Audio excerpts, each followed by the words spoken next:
Looking back over my career, there's no single case that stands out.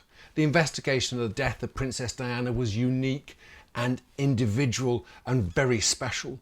But so was World Trade Center. But so was the murder of James Smith, who was stabbed to death by his wife in their kitchen. They're all very special, all very different. And each case is the crucial one at the time you're working on it.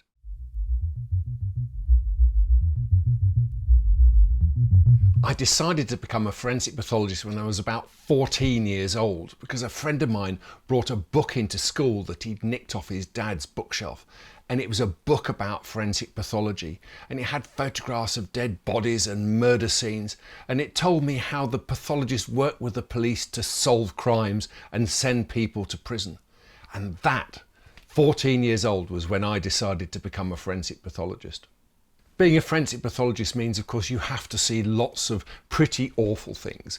Dead bodies, mutilated bodies, injured adults and children.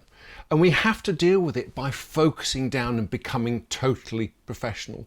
Just like someone in an accident and emergency department or a surgeon performing an operation does. So in the acute moments, you're professional, you're focused on your job, you're doing the thing that you've trained and want to do. It's actually harder to cope with that trauma in the evenings, in the quiet, when you're sitting on your own. And then it's important to be able to talk to friends, talk to colleagues, to discuss what you've seen and to share those experiences. Forensic pathology is the study of injuries and how and why people die. So when a body is found and it has injuries, or a body is found and it doesn't have injuries, the analysis of that person's body is absolutely crucial for the law and for prosecuting people who may have committed a murder. Forensic pathology brings together all sorts of crucial information. It describes the injuries, it describes how those injuries have been caused, and it describes the effects of those injuries on the individual. And putting that all together, it means that the forensic pathologist is able to give evidence in courts to help the juries and the courts decide whether someone is guilty or not guilty of causing the death of that individual. There's no particular case that is harder than any other. It's a question of working together with the teams, the forensic scientists, the crime scene investigators, the police officers, to build the picture, to make the jigsaw. The forensic pathology can give information about injuries and their effects. The crime scene investigators will find hair and fibres and blood splashes. The police will interview witnesses and other people. And the forensic scientists will do all sorts of incredibly complex and special tests back at the laboratory. And so we work together, putting the jigsaw into a form that we can understand. And that's what makes us solve crimes. The work of a forensic pathologist means that you have to be very focused and totally consumed at times during your working career. And so over the period, it did have some effects on my life and on my family. It probably led to my divorce many years ago.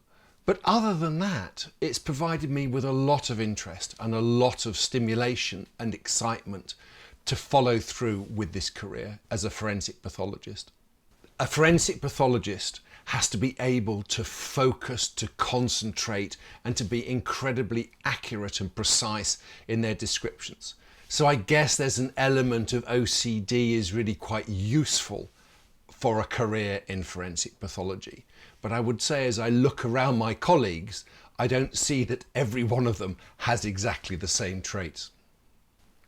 Having seen 23,000 or so deaths and talked to many relatives about how their husband or wife or son or daughter has died, I've been struck by the tremendous variation in the human response to a tragedy of that sort. Sometimes people are incredibly blasé, apparently. Sometimes they're totally devastated. So it is that variation in the human response to these completely unexpected tragedies that has fixed itself firmly in my mind.